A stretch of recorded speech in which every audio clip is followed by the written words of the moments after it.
Salut les vermines, je suis en direct de mon bain, ma foi, avec un joli garçon, hein, très musclé, très sexy. Comment vas-tu, Benjamin? Bah ça va très bien, Jérémy. C'est la première fois que je prends un bain avec un mec, mais bon, il faut bien une première fois à tout. Oui, ça va, t'es pas trop intimidé, déstabilisé? Non, je pense que c'est plutôt le contraire. Ah bon? Ouais. Je risque quand même d'avoir des mains baladeuses, donc fais attention. Ouais, bah là, tu vas avoir la réponse de suite si t'es une main baladeuse. Bon, en tout cas, voilà, tu es dans cette baignoire pour revenir sur toute ton aventure dans Secret Story. Est-ce que tu es prêt à me dire toute la vérité parce que le mensonge est interdit ici? Ouais, toute la vérité, rien que la vérité, et je le jure, toujours la main gauche.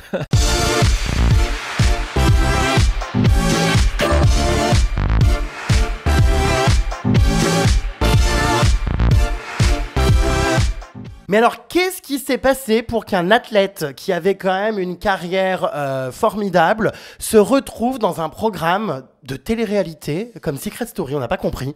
Ouais, bah écoute, moi non plus, je le comprends toujours pas. Je suis passé d'une carrière de sportif olympique à Secret Story, tout simplement parce qu'on m'a proposé cette aventure. C'était une opportunité que j'ai saisie, comme je fais à chaque fois en fait. Mais alors, c'était vraiment vrai ce truc de Jeux Olympiques? Tu as participé aux Jeux Olympiques pour de vrai? Ouais, exactement. J'ai participé 2 fois au jeu, une fois à Vancouver en short track. Personne ne connaît, mais c'est pas grave. Et c'est justement la raison pour laquelle je fais Secret Story. Et la deuxième fois à Sochi en grande piste. C'est pareil, deuxième sport que personne connaît. J'ai jamais entendu. Ouais, c'est du patinage de vitesse sur glace en fait. Ce qu'on retient de moi maintenant, c'est que j'ai fait Secret Story alors que en réalité, ça devrait être le contraire. Ouais. Je devrais être plus connu parce que j'ai fait les jeux et que j'ai été finaliste au jeu plutôt que parce que j'ai fait Secret Story. Tu as été recruté comment? Est-ce que c'est toi qui as postulé ou est-ce qu'on est venu te chercher pour participer à l'émission? Alors tout simplement, on m'a repéré sur les réseaux sociaux et après j'ai passé un casting où j'ai été sélectionné et je suis rentré dans la maison. Donc ça s'est fait à la dernière minute quoi. Ça s'est fait un peu à la dernière minute, ouais. J'avais jamais regardé de télé-réalité auparavant. Donc Jamais? Jamais. Tous, ils étaient déjà habitués à ce genre de programme. On voit qu'ils arrivaient à jouer avec les caméras, ils savaient comment se placer, comment buzzer, le genre de réaction qu'il faut avoir. Moi, pour moi, tout ça, c'était nouveau. Je connaissais pas du tout et forcément, il faut un petit temps d'adaptation. Il faut comprendre ce qui se passe déjà et pouvoir répondre. Et puis, j'ai pas été spécialement bien accueilli par les gars. Entre Noré et Brian, avec qui directement il y a eu le feu. C'était l'intégration était pas évidente. En arrivant, tu étais donc avec Shirley et Cassandre. Quelle était ton opinion et quelle est d'ailleurs ton opinion encore aujourd'hui sur ces deux personnes? On va commencer par Shirley. Vraiment, quand je suis arrivé, on a été dans la petite maison avec Shirley, et, Cassandre et Charlène. Et là, je me suis vraiment posé la question, putain, merde, si je dois rester une semaine avec elle dans la petite maison, ça va être vraiment long et je suis même pas sûr de rentrer dans la grande maison parce que je vais péter un câble avant. Elles sont arrivées, elles ont clashé directement toutes les personnes de la maison. Je me suis dit, putain, dans quel truc je me suis foutu quoi, parce que je suis clairement pas comme ça, je vais pas clasher sans connaître les personnes. Shirley, je pense que ouais, c'est une personne qui, quand elle parle, ça va pas avec son corps.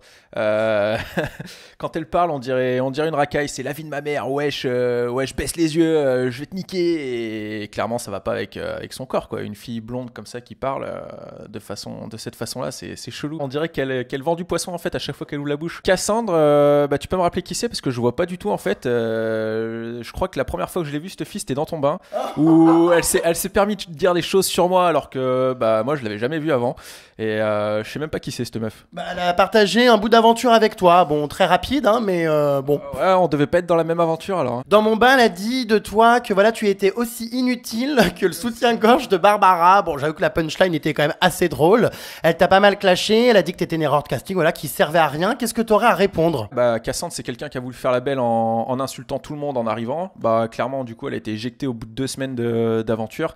C'est pas qu'elle a été inutile, c'est qu'elle a été inexistante. Voilà, du coup, elle a voulu faire son petit buzz dans ton bain et au final, c'est la vidéo qui a le moins marché et qui a le moins de vues. Oui, c'est vrai en plus. Bon, écoute, désolé Cassandre, mais effectivement, ça n'a pas passionné énormément les gens, hein. Bon, en tout cas, tu étais en guerre avec elle.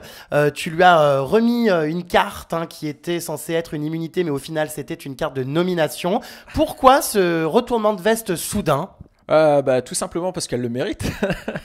A priori, elle s'y attendait parce que forcément, quand tu craches sur le dos des gens, tu peux pas t'attendre à ce que les gens ils soient sympas avec toi. Donc ouais, c'est le simple retour de bâton en fait. Elle a voulu cracher sur tout le monde, sauf que son molar il lui est revenu en pleine tête. On va arrêter là parce que de toute façon, on lui donne de l'importance en parlant d'elle. Elle a voulu me clasher dans son bain juste pour faire le buzz. Mais bon, c'est comme quand je vais aux chiottes en général. Après, je tire la chasse. Là, c'est exactement pareil. Oh, tu compares Cassandre à un excrément? Ouais, on peut dire ça, ouais. Oh Bah dis donc, ce Benjamin, il se lâche aussi dans ce bain. Hein. C'est dans Secret Story, t'étais quand même un peu plus soft. J'étais un peu plus soft dans Secret Story, mais c'est parce que j'ai pas passé assez de temps dans Secret Story pour pouvoir m'exprimer comme il fallait.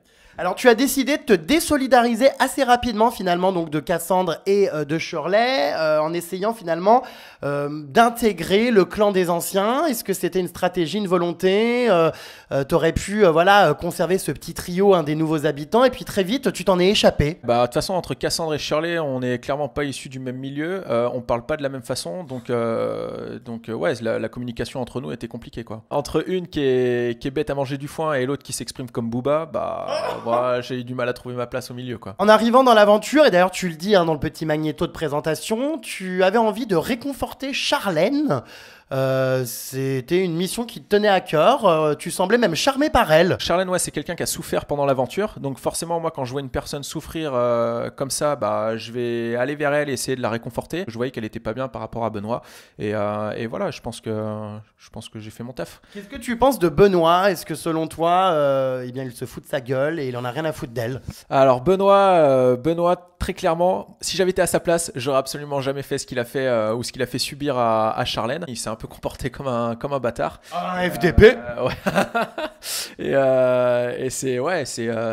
a un peu manqué de respect à Charlène. Alors ensuite, donc gros coup de foudre pour Barbara. On n'a pas trop compris. Tu t'étais pourtant promis en allant dans cette émission de pas te foutre en couple. Hein, tu n'étais pas là pour ça. Qu'est-ce qui s'est passé pour que tu sois attiré par elle? Ouais, j'avoue que je sais toujours pas, mais il s'est passé quelque chose entre nous. On a eu le feeling directement. Il y a eu les jeux de regard et cette complicité qui s'est installée. Et ouais, j'étais clairement pas venu là pour ça, mais forcément, ça s'est quand même fait parce que je suis vraiment tombé sous son charme et du coup, on s'est rapproché naturellement. C'est quelqu'un qui m'a énormément touché. Comment ça, masturbé? Non, non, pas masturbé. Elle m'a touché à l'intérieur, on va dire. L'anus? Putain, c'est dégueulasse. Non, je sais pas, enfin, c'est bizarre. Ouais, c'est quelqu'un qui est très sensible, qui est naturel et qui est à moitié folle. Et c'est vraiment ce que j'ai kiffé chez elle. C'est que avec elle, on s'ennuie pas en fait. C'est vrai qu'elle a un petit peu usé de son charme avec tous les candidats. Hein. Avant que tu arrives, elle a essayé de se foutre en couple avec plusieurs. Est-ce que ça te fait pas un peu chier de te dire que finalement, t'es le dernier sur la liste, un peu par défaut, quoi? Ouais, c'est ça. J'ai pu voir après les replays et ce qui s'était passé avant. Et ouais, c'est clair que ouais, je passe un peu après tout le monde. Et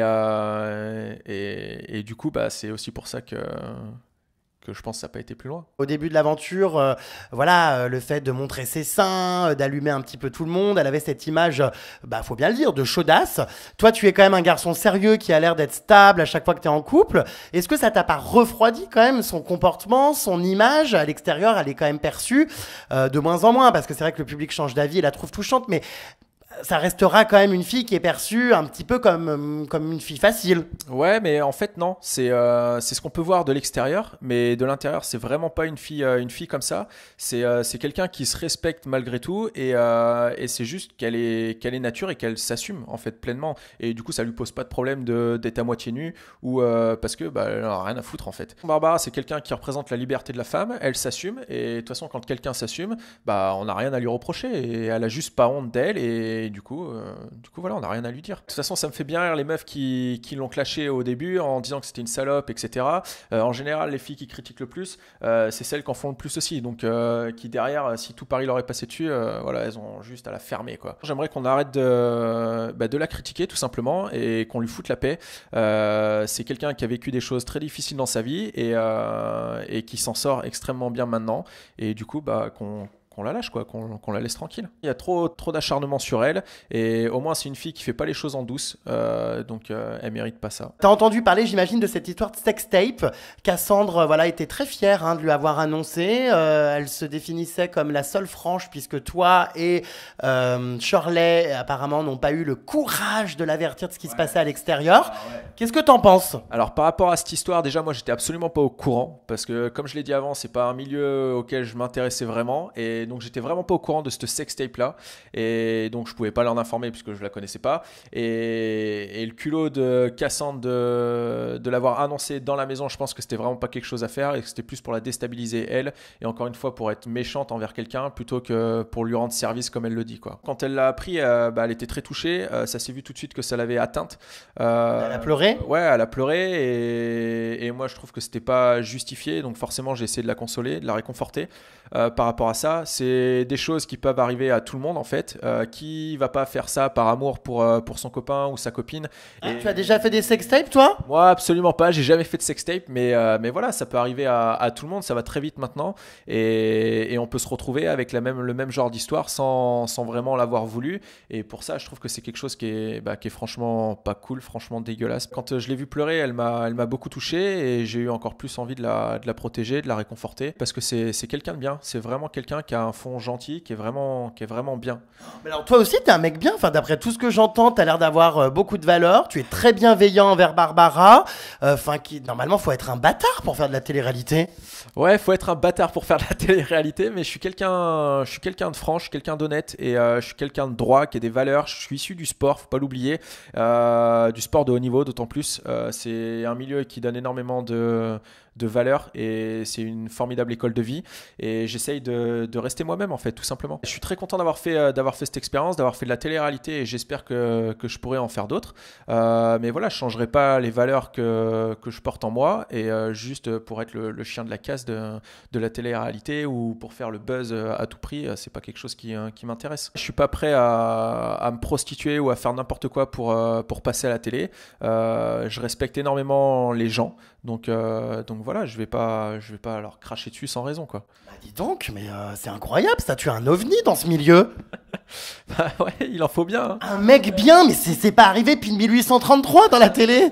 Si on peut se démarquer de cette façon-là, c'est encore mieux, non? Ah bah, c'est plutôt pas mal, et je pense que ça plaît au public parce que le public en a ras-le-bol de voir l'acharnement, en a ras-le-bol de voir du sexe, du buzz, du scandale, des candidats finalement qui ne respectent rien, et je pense que voilà, ça fait du bien d'avoir quelqu'un de normal, les pieds sur terre. Bon, on n'est pas à l'abri d'ici que 2-3 ans tu vrilles, parce qu'on en a vu plein qui du jour au lendemain ont totalement changé, mais pour l'instant les valeurs sont quand même plutôt bonnes. Ouais, bah c'est ça. Bah de toute façon, encore une fois, je tenais à remercier toutes les personnes qui m'ont envoyé des messages, ou des messages de soutien, ou de réconfort après le fait que je sois sorti. J'ai eu 0 message négatif, et donc c'est énorme. On m'avait prévenu que ça allait être difficile, que forcément il allait y avoir des critiques, ou etc. Et j'ai vraiment eu énormément de messages positifs, et ça c'était incroyable, quoi. Si je peux représenter un nouveau type de candidat qui est respectueux, qui redore un peu l'image justement de cette télé-réalité qui peut être vraiment clash, ou comme tu as dit, sexe, clash et Drogue. drogue, ouais. Moi j'en serais très content, quoi. Honnêtement, j'aimerais un peu de franchise. Ce couple avec Barbara, est-ce que c'était sincère ou de la stratégie? Est-ce que tu t'es pas dit à un moment donné, pour aller plus loin dans l'aventure, il faut se mettre en couple? C'était absolument pas stratégique, et si ça avait été stratégique, je l'aurais gardé un petit peu plus longtemps, et jusqu'aux nominations, et jusqu'au prochain SAS, où je serais sûrement pas sorti pour le coup. C'était un vrai coup de cœur. Mais alors, ce qui est étonnant, c'est que tu me parles de coup de cœur, mais il n'y a pas eu de coup de flûte à bec. Vous avez été dans la Love Room, et alors là, qu'est-ce que vous avez fait? Apparemment, jouer au domino. Il ne s'est rien passé. Ouais, on a fait un petit Scrabble. Non, en fait, ce qui s'est passé, c'est qu'on s'est embrassé 3 jours et demi avant d'accéder à la Love Room. C'était un petit peu prématuré pour tous les deux. On voulait. Non, mais normalement, les mecs couchent comme ça direct. Ouais, les mecs couchent comme ça direct, mais les mecs n'ont pas de respect. Et là, j'avais du respect pour Barbara, et elle a aussi angoissé dans la Love Room. On s'est pas senti à notre place, tout simplement. On voulait prendre notre temps et apprendre à se découvrir. Et là, c'était bien trop prématuré, donc forcément, ça a mis un peu de distance entre nous. Et voilà, ça c'est. Vous avez fait quoi alors? On a beaucoup discuté dans la Love Room. Pas de préliminaire, rien? Pas de préliminaire, rien du tout. À part des bisous et des massages, c'est absolument tout ce qui s'est passé entre nous. Non, mais c'est quand même ouf cette histoire. Ouais, c'est comme ça. Et alors, comment on gère justement dans un programme de télé-réalité les pulsions sexuelles? C'est un peu compliqué quand même d'avoir des rapports avec les caméras. Je sais pas, est-ce qu'on se masturbe? Tiens. C'est hyper compliqué d'avoir des rapports sexuels dans la maison, parce qu'on est filmé partout, il y a des vides santé partout, donc on sait qu'on est observé, qu'on est regardé, donc on se masturbe même pas. Tout simplement pour la simple et bonne raison que la libido elle est au plus bas. J'ai absolument eu aucune pulsion dans la maison en 3 semaines. C'est la première fois que ça m'est arrivé, mais c'est vraiment ce qui se passe dans la maison parce qu'on se sent tout le temps regardé en fait et que c'est, je sais pas, ça nous coupe toute envie quoi. Dans la Love Room, j'étais mal à l'aise. Après, c'est par rapport aussi à ce qui s'est passé avant Secret. Une semaine avant, il y a mon ex qui m'a rappelé. Ça faisait 4 mois qu'on était séparés, on est restés 3 ans ensemble et elle m'a rappelé en disant que voilà, elle pensait beaucoup à moi, que je lui manquais, etc. Elle a dit des choses très fortes, ouais. Et en fait, je lui ai tout simplement dit, bah de toute façon, je vais pas dans Secret pour rencontrer quelqu'un. Donc, tu sais quoi, t'as 6 semaines maximum où tu vas pouvoir réfléchir et y repenser. Et puis on se revoit après, de toute façon. Mais le fait de me retrouver dans la Love Room, je me suis senti un peu malhonnête vis-à-vis d'elle par rapport à ce que j'avais dit avant de partir dans l'émission. Et du coup, j'ai décidé de lui en parler. Et après, bah, c'est aussi pour ça que c'est pas moi qui l'ai largué. Hein. On a pris nos distances parce qu'elle a un peu mal pris le fait que je lui parle de ça. Et c'est normal quand même. Non, c'est complètement normal et je le comprends complètement. Mais j'avais juste besoin de plus de temps et c'est tout, de façon à ce que ça se fasse dans les règles, quoi. T'as quand même abusé parce que Barbara s'était attachée à toi. Ton histoire d'ex, bon, il aurait quand même fallu y réfléchir avant de venir dans cette émission, quoi. Ouais, c'est vrai. Après, Barbara s'était attachée à moi. J'avoue que bah, j'en savais trop rien en fait. Avant de regarder les replays, je savais pas à quel point elle était attachée ou ce qu'elle pouvait dire de moi en IT. Et j'étais agréablement surpris, je dois le dire, depuis que j'ai regardé les replays. Mais si j'avais su ça avant, j'aurais forcément réagi autrement. Tu as revu ton ex là depuis que tu es sorti? Est-ce que vous avez recouché ensemble? J'ai revu mon ex, on n'a absolument pas recouché ensemble. Ça a duré peut-être un quart d'heure où je lui ai dit clairement d'arrêter de faire ça, d'arrêter de me recontacter, de plus jamais m'écrire ou m'appeler. Parce que voilà, il faut, à un moment donné, il faut savoir couper les ponts et voilà. Depuis que tu as quitté l'aventure, j'ai l'impression que tu regrettes d'avoir largué Barbara, enfin d'avoir mis un terme en tout cas à votre relation, et que tu as des sentiments pour elle et qu'elle te manque. Ouais, je regrette énormément de l'avoir largué, d'avoir eu cette discussion en tout cas. Je regrette d'être parti comme ça et sans avoir pu lui dire au revoir correctement. Et puis c'est quelqu'un que j'aimerais vraiment revoir derrière. J'aimerais vraiment, j'espère de tout cœur qu'on pourra redémarrer ou continuer ce qu'on avait commencé dans la maison. Et ouais, c'est quelqu'un qui me manque et à qui je m'étais vraiment attaché au sein de la maison. Mais t'es amoureux? Je sais pas si on peut dire que je suis amoureux, mais en tout cas, ouais, j'éprouve quelques sentiments pour elle. Ouais. Oh, mais c'est vachement rapide. Ouais, c'est vachement rapide. Après, il faut savoir que dans la maison, tout va beaucoup plus vite. Hein. Ouais. Dans la vraie vie, ce qu'on se rend pas compte, c'est qu'on passe jamais 24 heures sur 24 avec une nouvelle personne qu'on vient de rencontrer. Et là, quand on fait une semaine dans la maison, c'est l'équivalent d'un mois en fait dans la vie réelle. Donc ouais, c'est super rapide. Et puis tu vis pas du tout les mêmes, t'as pas du tout les mêmes rapports. T'as pas de distraction. T'es pas distrait par ton téléphone. T'es pas distrait par la télé, par le.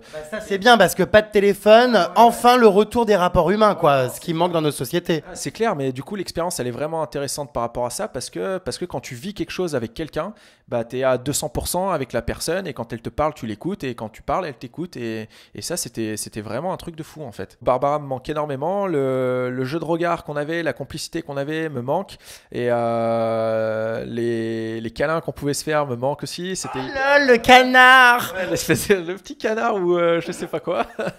mais ouais, tout ça me manque. Il me tarde vraiment la fin du jeu, qu'elle gagne Secret Story parce que je pense que c'est elle qui va gagner quand même. C'est la meilleure joueuse de la maison et ouais, il me tarde de la revoir. Là, ça commence à faire long et il reste 4 semaines, ça va être vraiment long.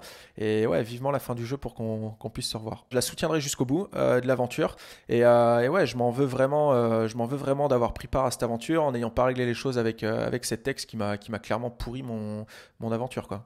Pourri ton couple, pourri ta vie. Pourri ma vie, ouais. Elle a clairement pourri ma vie. Donc c'est terminé avec cet ex, hein? Ouais, c'est complètement terminé. Terminé, quoi. Si Barbara se retrouve, je sais pas, encore nue à l'antenne, les seins à l'air dans une salle de bain, ou qu'elle tourne autour d'autres mecs, comment tu vas le prendre derrière ton petit écran de télévision? Si elle se retrouve à moitié nue ou qu'elle fait ce genre de truc, moi ça me dérange pas plus que ça. C'est pas vrai. Non, ça me dérange pas dans le sens où elle est comme ça. Donc je l'accepte tout simplement et elle était comme ça avant que je la rencontre, elle sera comme ça après et c'est pas quelque chose qui me dérange, sinon il se serait pas passé ce qui s'est passé. Après qu'elle flirte avec un autre mec ou quoi, ça forcément c'est plus délicat et voilà, j'ai vu qu'il y avait le petit Julien aussi qui tournait autour. Julien de... le gagnant de l'année dernière? Ouais, le gagnant de l'année dernière. Comment tu sais qu'il lui tourne autour? Parce qu'il met des petits messages ambigus sur Twitter et voilà. Ah merde, il va falloir récupérer ta proie. Ouais, il va falloir que je me batte. Ouais. Bon, on va parler de la BFF, Best Friend Forever de Barbara, à savoir Laura. Alors étrangement, toi avec Laura, ça n'est pas passé. C'est pas que c'est pas passé, c'était quelqu'un qui était très discrète. En 3 semaines, je l'ai pas vu beaucoup parce qu'après elle s'est mise avec Alain et c'est vrai qu'ils étaient souvent tous les deux.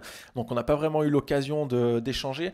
La seule chose que j'avais à lui reprocher à Laura, c'est juste la dernière semaine, son manque d'engagement dans le jeu en fait. Elle était plus occupée par son couple et sachant qu'elle avait 86 000 euros sur sa cagnotte, c'était la seule personne qui pouvait débloquer le jeu en buzzant, en trouvant des secrets et du coup soit en les trouvant pas et en redonnant de l'argent à certaines personnes et ou en les trouvant et en faisant du jeu quoi. Mais j'ai complètement changé d'opinion vis-à-vis de ça après cette semaine où elle s'est retrouvée avec Marie, sa meilleure amie, et où elles ont fait un jeu de malade en fait. Et clairement, ouais. Et puis en interview, elle est costaud, elle est forte. C'est pas du tout la même personne en interview que dans la maison en fait.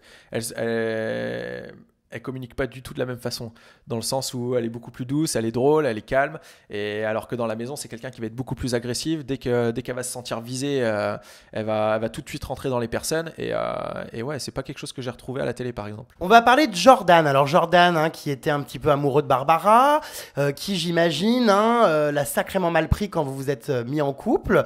Est-ce que tu penses qu'il était frustré, jaloux, dégoûté finalement que quelqu'un d'autre soit avec elle? Ouais, je pense qu'il avait une petite pointe de jalousie de la part de Jordan parce que c'est quelqu'un avec qui j'étais assez proche et avec qui je rigolais pas mal. Et sauf qu'il a pu être super agressif avec Barbara et il a eu un discours de Barbara vis-à-vis de moi qui était vraiment pas cool. Ouais, te mets pas avec cette fille, machin, ça a été un poison pour mon aventure, etc. Et puis là, comme par hasard, la dernière semaine, il s'est rapproché d'elle alors que j'étais plus là. Et c'est vrai que j'ai pas trop compris les réactions qu'il pouvait avoir et puis la méchanceté dont il a pu faire part à Barbara pendant que j'étais avec quoi. Il s'est pris un râteau mais c'est pas pour autant que tu dois être odieux comme ça avec la personne qui t'a mis un râteau. Tu peux juste l'accepter et rester cool quoi. T'es pas obligé de clasher les personnes et d'être méchant avec elles. On va parler de Brian. Alors, tu n'es pas le seul à avoir des problèmes avec lui. Tout le monde, j'ai l'impression, a du mal. Toi, dès le départ, ça n'a pas collé avec ce garçon. Ouais, dès le départ, on s'est embrouillé pour une histoire de poils et de couettes. Ça faisait partie du jeu. Quand on bisute les autres, il faut accepter de se faire bisuter. Là, la réaction a été complètement disproportionnée par rapport à ce qui s'est passé. Après, Brian, c'est quelqu'un avec qui j'ai pas grand chose en commun, dans le sens où moi à son âge en fait je faisais mes premiers Jeux Olympiques quoi, et c'est pas mes parents qui me l'ont payé. Enfin à 20 ans quand tu te permets de parler comme ça aux gens et que tu permets déjà tu viens dans Secret Story, c'est pas ton secret que t'as, c'est celui de ton père, donc tu peux pas te permettre de clasher qui que ce soit quand t'as jamais rien fait dans ta vie en fait. La manière dont il parlait du public, ce mec il respecte personne, et je pense qu'en respectant personne il se respecte même pas lui-même en fait. On véhicule quelle valeur avec ce genre de candidat? C'est fric, superficialité, on peut tout acheter avec l'argent alors que c'est pas vraiment ça la vie. C'est pas parce qu'on a un gros porte-monnaie que on peut faire tout ce qu'on veut et qu'on peut chier sur les gens comme il le fait quoi. Il y a eu une bagarre, la sécurité est intervenue parce que je crois qu'il y a une histoire de casserole, de réveil. Ouais. C'est parti très très loin et étrangement il n'a pas été exclu. Ouais, c'est parti assez loin. Il a eu un comportement violent dans le sens où il s'est levé directement et puis il a mis les mains. Faut savoir que Brian il fait 65 kilos, j'en fais 89. Je pense que je rejoins Charles et Macao sur le sujet. Enfin, tu peux pas te permettre de faire ça à quelqu'un qui tu sais qui va t'exterminer si jamais il lève la main sur toi quoi. Après franchement quand je l'ai vu foncer sur moi, j'ai pas franchement eu peur forcément. C'est un peu comme un chihuahua qui s'en prend à un berge allemand. Je comprends pas pourquoi ça n'a pas été sanctionné. Après, je pense qu'il s'est fait sanctionner par le public de toute façon quand il était dans le SAS. Mais voilà, c'est quelque chose qui pour moi devrait pas être diffusé à la télé parce que c'est pas un bon exemple et ça donne pas une bonne image aux jeunes. Qu'est-ce que tu penses de Camila et Noré? Alors ce couple a été adoré et même donné gagnant dès le début de la saison. Et puis là, voilà, dans les sondages, il chute. Barbara repasse devant dans les votes. Il y a de plus en plus de critiques. Toutes les personnes que j'ai reçues dans ma baignoire m'ont fait part justement de leur agacement envers ces deux candidats. Qu'est-ce que tu penses de Camila et Noré, toi personnellement? Alors Camila et Noré, moi j'avais énormément de respect pour eux. Le fait de faire l'aventure en couple comme ça, c'est quand même un risque qu'ils prennent pour leur couple, mine de rien. Et ils dégageaient une très bonne image. Au début de mon aventure, c'était vraiment des personnes que je respectais. Après, il y a eu ce petit clash avec Noré qui n'a pas accepté la blague que j'ai fait lors du jeu où j'ai dit que que c'était Camilla qui portait la culotte ou un truc dans le genre. Je me suis rendu compte que si ça l'avait atteint, bah, c'est parce que c'était un petit peu vrai, dans le sens où pour moi c'est Camilla qui gère vraiment la stratégie dans la chambre du bas. C'est elle le cerveau et c'est elle qui gère un peu tout en fait. Donc, mais après ouais, l'image a changé dans le sens où c'est un peu de notre faute. En tant que nouveau, on est arrivé en leur disant, pensant qu'ils avaient un fond gentil, qu'ils étaient adorés du public et qu'ils avaient explosé sur les réseaux sociaux. Et à partir de là, on a vu le changement d'attitude. Ils ont pris un peu la grosse tête et ils se sont sentis surpuissants dans la maison, quoi. Et ouais, et du coup, le comportement a vraiment changé. Moi, j'ai clairement refusé d'être l'un de leurs moutons. C'est pour ça que je voulais retourner la chambre du bas et pourquoi pas faire séparer le couple en faisant sortir Noré ou Camilla par stratégie, tout simplement. Le public, il est clairement plus sur les personnes qui ont des vraies valeurs, comme Laura, Alain et Barbara. Et ouais, ils commencent à se lasser de cette attitude et de leur comportement. Alors, selon toi, Camilla et Noré n'ont pas de valeur? Pour moi, ouais, c'est pas des personnes qui ont des bonnes valeurs. Camilla, c'est vraiment quelqu'un elle est vraiment belle, mais du coup, elle en joue un peu trop, elle le sait un peu trop. Et Noré, bah, c'est vraiment quelqu'un qui pour moi est de plus en plus violent et notamment avec Alain où il y a eu l'altercation, j'ai découvert un nouveau Noré et qui est pas vraiment beau à voir, quoi. C'est un peu pénible parce qu'ils ont quand même malgré tout de l'emprise sur les gens et c'est un peu bloqué le jeu en fait. Benoît et Charlène, ils sont complètement manipulés par Camilla et Noré et ils prennent pas assez d'initiatives, ils prennent pas de décisions qui peuvent les mettre en danger ou au contraire les faire sortir du lot. Ils restent un peu derrière dans l'ombre de Camilla et Noré et bah, c'est un peu des moutons, quoi. Bon bah écoute, je pense qu'on a fait le tour, hein. Tout est clair à présent. Quel bilan du coup tu tires de tout ça? Est-ce que tu as envie de refaire des émissions? J'ai cru comprendre que oui. Ouais, bah franchement c'était une expérience de malade. C'était une aventure incroyable et si demain on me disait bah tu recommences demain, j'hésiterai absolument pas une seule seconde pour retenter l'expérience. Et ouais, j'aimerais continuer à faire d'autres télé-réalités et parce que 3 semaines c'était beaucoup trop court et j'ai vraiment envie de pousser le truc un peu plus loin. Bon bah écoute, merci, je te souhaite plein de bonnes choses et puis ça fait plaisir de rencontrer quelqu'un, voilà, de respectueux. Merci, c'est super gentil. Voilà, ben on embrasse tout le monde. Salut, à bientôt.